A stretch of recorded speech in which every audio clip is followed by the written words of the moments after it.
Hey, welcome back, it's Andy, electricpetrolhead. So we had a puncture on the i3, which was annoying because it was on a Saturday night and I wasn't sure if any were going to be open on Sunday and we needed the car for the Monday. So I texted a good mate of mine, Steve, and said, have you ever used any of these kits that you can buy and sort of plug your own puncture? Because I knew I could get one on Amazon and have it delivered the next day. And he said, yeah, I've got one, I'll drop it around. And this is the kit he dropped around. And you can buy these on Amazon, I think they're about £8.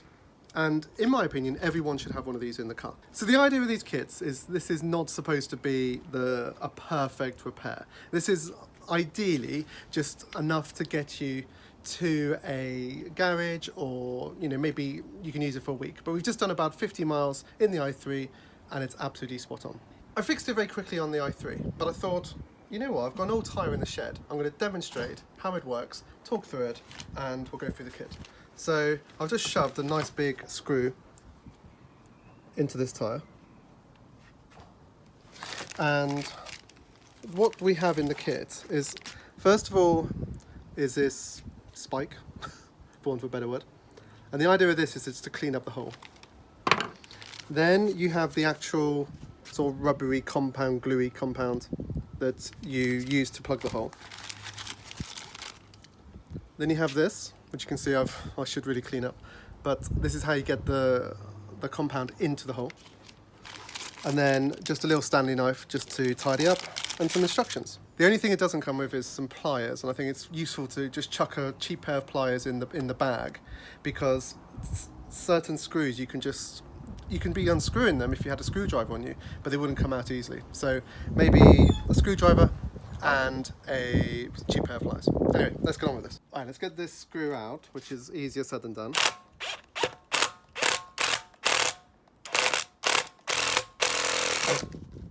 No. Okay. So there's the hole. So I wouldn't do it if it was right on the edge, but as it's right in the middle here in this demonstration, it should be fine. Then you get the spike, you go through the hole.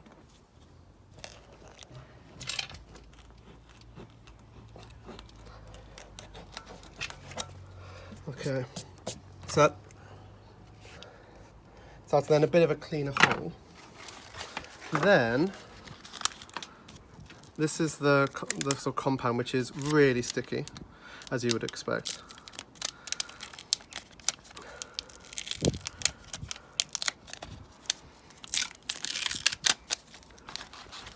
Okay, and then you'll thread this through the hole.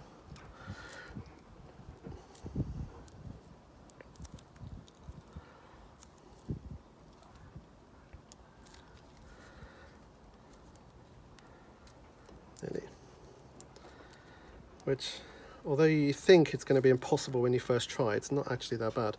So it then goes to like that. So next thing to do is to push it through the hole. This is going to be harder because this tyre isn't on an alloy, but there you go. Right, so you go through about 3/4 of the way through. So can you see where that is? Okay. And then you've got to pull out straight, and it's going to plug the hole like that. Now with the Stanley knife, which does come in the kit, you then need to gently just cut off the excess so you don't need any more, making sure you don't cut the tyre, obviously.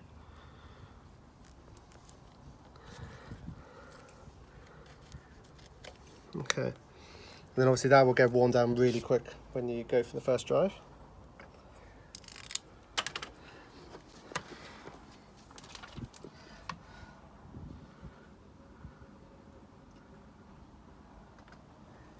Obviously you wouldn't see that because you'd have the wheel still mounted on a rim, and that's it. And then you just inflate the tyre back up to whatever PSI you need. So this is something that I'm now going to keep in the car all the time.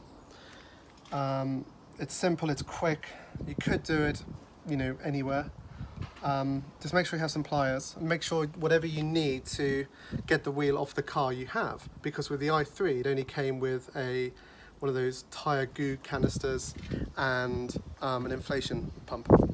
So no use, I had to borrow to get the wheel off. But for the sake of £8 and a pair of pliers, just get one, chuck it in the car. Hopefully you never need it, but it's there if you do, and you can just make a fix and then get to a garage and get some new tyres if needed. So again, as a disclaimer, I'm not a tyre expert, I'm just sharing my experience. This worked well for me. The i3 is now drivable. It needs new tyres anyway, so it's going to get those soon. But for the sake of £8, it's just a nice tool just to have in your car if you need it. I just think it's great value. Yeah, and obviously only do this if you feel comfortable.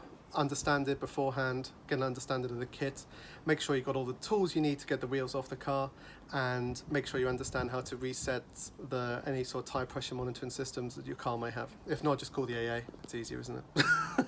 But I was impressed for the sake of £8, and it got us mobile again today. So yeah, if you're interested in buying the exact same kit, I'll put a link in the description, and then just grab a pair of pliers and stick it in the pack as well. Thank you very much for watching, see you in another video, bye.